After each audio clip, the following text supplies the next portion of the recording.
तो दिमाग में गंदगी आ गई। हमारा जब ब्रह्मचर्य निकल जाता है तो हमारी स्मृति शक्ति लो हो जाती है और निगेटिव चिंतन बढ़ने लगता है।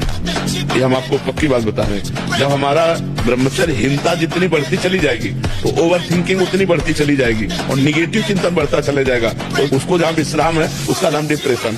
और जब हम ब्रह्मचर्य से रहेंगे, पवित्र आचरण करेंगे, पवित्र भोजन, तो हमारा पॉजिटिव चिंतन होगा। तो हम विपत्ति में भी जहाँ हमें फंसना चाहिए वहां भी हम निकल जाएंगे पॉजिटिव चिंतन के प्रभाव से।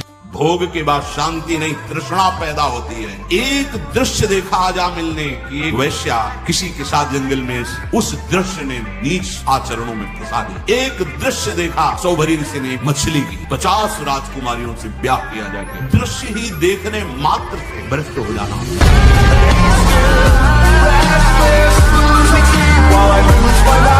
प्रभु के मार्ग में चलने का आपका उद्देश्य है तो आप चुगली करना छोड़ दीजिए।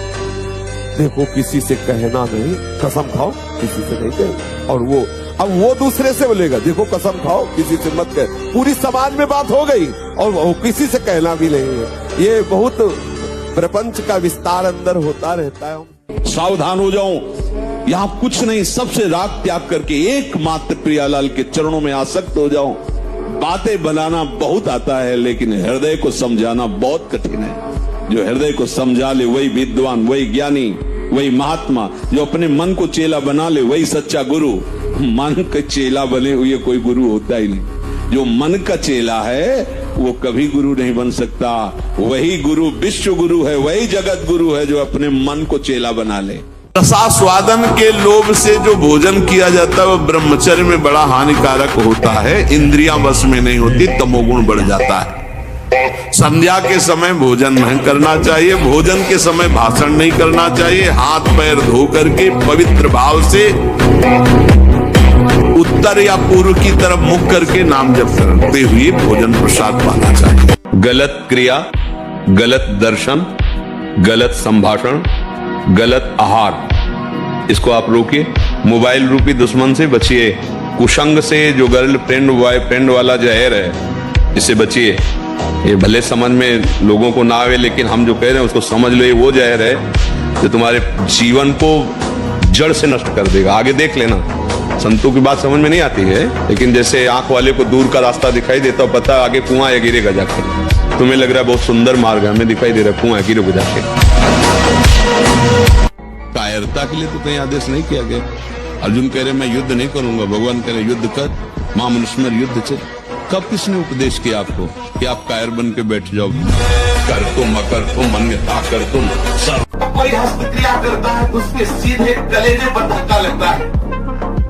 जब क्रिया करता है तो संपूर्ण स्नायुओं में हलचल और हृदय पर धक्का लगता है जिससे उसका दिल कमजोर होने लगता है। और वही सबसे ज्यादा जिसे हार्ट अटैक कहते हैं, वही कारण होता है। वीर चरण ही उसका प्रधान कारण होता है। क्षय, खांसी, श्वास, ये क्षमा महाभयानक रोगों का बुलावा है। हृदय रोग से पीड़ित या भागे मनुष्य किस क्षण मर जाए कोई पता नहीं। तो इसीलिए सबसे प्रार्थना करते हैं कि यदि सुख, शांति और आनंद चाहते हो, दुख, भय, चिंता, शोक से मुक्त होना चाहते हो, तो भगवान का नाम जप करो। नाम जपने से महा आनंद की प्राप्ति होगी। अभ्यास प्रमाद स्थिति नहीं, भोगों में मनोरंजन नहीं, अभ्यास विजय दिलाएगा। यही अभ्यास भगवत स्वरूप है। अभ्यास में बाधा देने वाले से राग रहित हो और अभ्यास में दृढ़ हो जाओ। क्या नहीं प्राप्त हो सकता, क्या नहीं हो सकता। हमारी अभ्यास की इतनी प्रवीणता बन जाए जिस लक्ष्य पे हम लगे उसको हम पार करें, उस पर पहुंचे। उस समय आपके अंदर विकार आ रहा है, उस समय आप शांत भाव से बैठिए। किसको विकार आ रहा है, कहाँ विकार आ रहा है, ऑपरेशन कीजिए। जो कोई प्रायश्चित है कि भाई आप 2 दिन भोजन छोड़ दीजिए। अगर आप शरीर से तदात्म होकर भोजन भी छोड़ रहे तो हमारे लिए क्या लाभदायक है, आप बताइए। ब्रह्मचर्य व्रत में रत रहने वालों को अत्यंत सावधानी पूर्वक अपनी इंद्रियों को दर्शन, संभाषण, चिंतन से बचाना है। हाँ, ये जवानी जो है ये व्यतीत होनी चाहिए तपस्या में, जलने में। जलोगे, तपोगे तो वर्षा हो जाएगी। और अगर पहले ही भीजे भोगों में पड़े रहोगे तो बुढ़ापा में सड़ोगे।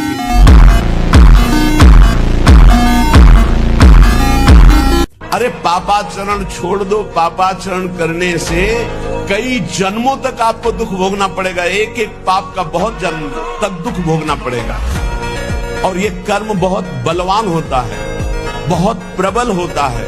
बड़ी कृपा भगवान की है जो बड़े भारी कर्मों का हिसाब हमें छोटे में दे करके भुगता रहे हैं। श्रद्धा से, अश्रद्धा से, भूल से, जानकारी से, भाव से, कुभाव से, कैसे भी नाम जप करो, लीला कथा सुनो, तुम्हारा परम उद्धार हो जाएगा, परम मंगल हो जाएगा। आप शरीर पवित्र रख के देखो, 1 महीना झूठा मुंह मत रखना, शरीर पवित्र रखो और ब्रह्मचर्य रह के देखो। 1 महीने में आपको ऐसा लगेगा आप देवता हैं। 1 महीने में लगने लगेगा, एक मतलब दिव्यता आने लगेगी। आप ऐसी जगह जहां आपको निंदा करना या सुनना पड़े किसी और की, कदापि मत जाइए, चाहे जितना श्रेष्ठ महामहिम स्थान हो। हम कहीं भगवत भाव से जा रहे हैं, कभी कोई अनुभूति नहीं, कोई दिव्यता नहीं, कोई आनंद नहीं। उसके अंदर बस ये बात बैठ गई है कि बिना विषय सेवन के जीवन बेकार है। थोड़े दिन तो चलिए, आप जल करके चलिए, आप देखिए आगे। एक बार जलने का निश्चय कीजिए। जब तक आप जलेंगे नहीं तब तक आपको पता नहीं चलेगा कि आपका स्वरूप क्या है। हम भगवान के अंश हैं, हम उसी ज्वाला की चिंगारी है जिसे परमात्मा कहते हैं, जिसे ईश्वर कहते हैं, उसी की चिंगारी है। तो चिंगारी को आप चिंगारी मत रहने दो। अगर चिंगारी 1 बूंद पानी से बुझ सकती है तो चिंगारी को अनुकूल अगर फूस मिल जाए तो ज्वाला बनने में देर नहीं लगेगी। खूब नाम जप करो, जीवन आनंद में व्यतीत करो। मनुष्य जीवन आनंद में व्यतीत करने के लिए शोक, चिंता, भय, ये सब क्या है? तो हमारी बुद्धि निर्णायक सही हो जाए, इसलिए हमें नाम जप अनिवार्य है, पवित्र भोजन अनिवार्य है, पवित्र आचरण अनिवार्य है। इसके बिना भजन नहीं हो सकता, और भजन के बिना जीवन पशुवत है, पशुवत। ब्रह्मचर्य वो एक तेजोमयी ज्वलंत शक्ति है। ब्रह्मचर्य एक अलग दिखाई देगा आपको, कोई आग अलग आग नहीं दिखाई देती, जैसे ऐसे ब्रह्मचारी आग होता है। आग दर्शन से, संभाषण से, स्पर्श से दूसरों के पाप नष्ट कर दे अपने आप। कोई भी रोग, कोई भी शोक, कोई भी ताप उसे स्पर्श नहीं कर सकता। वो एकदम हर समय फूल जैसा रहता है, क्योंकि ब्रह्मचर्य स्थित है।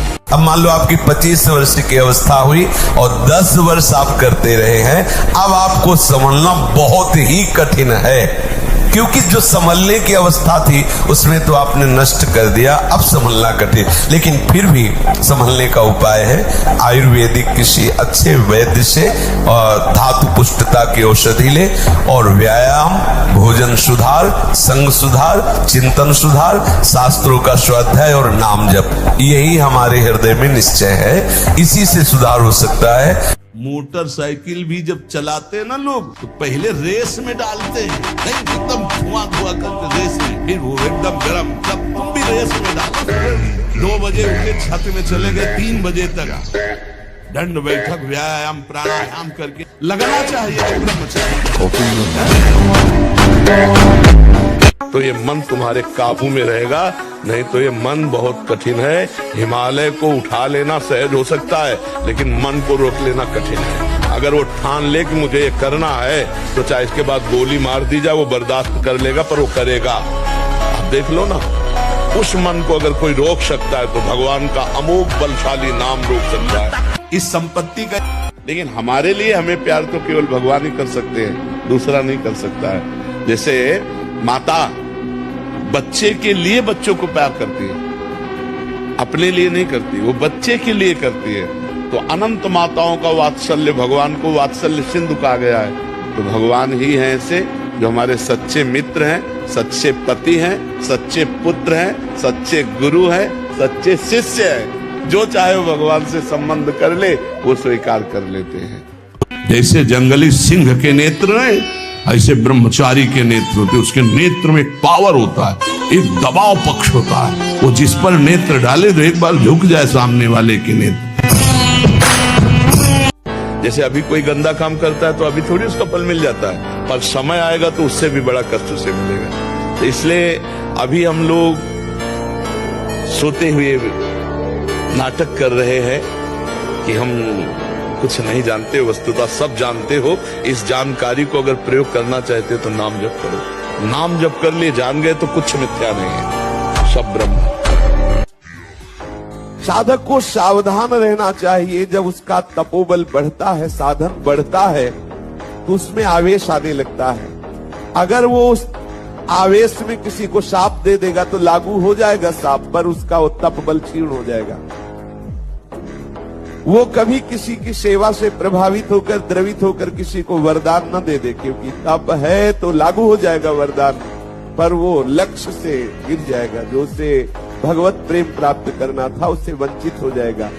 परमार्थ के पथिक को ध्यान रखना चाहिए। कभी भी किसी को मैथुन धर्म से युक्त जो है उस दृश्य को नहीं देखना चाहिए और ऐसे लोगों से अपना संबंध नहीं बनाना चाहिए, मित्रता नहीं बनानी चाहिए, सदैव अकेला रहना चाहिए और इंद्रियों को बहिर्मुख नहीं होने देना चाहिए। यदि संग करे तो भगवत प्रेमी महात्माओं का, नहीं तो एकांत में अनंत महिमाशाली प्रभु के नाम रूप का चिंतन करे। मन के दो कार्य हैं, एक है विषय का अवलंबन और दूसरा है विषय का चिंतन। ये किसी न किसी विषय का सहारा ढूंढता है। आप देख लेना, हमारे भ्रष्ट होने का कारण हमारा कोई न कोई सहारा है।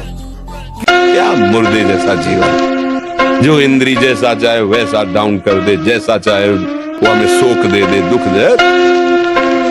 थोड़ा सा साहसी बनो, तुम भगवान के अंश हो, तुम कुछ भी कर सकते हो, कुछ भी।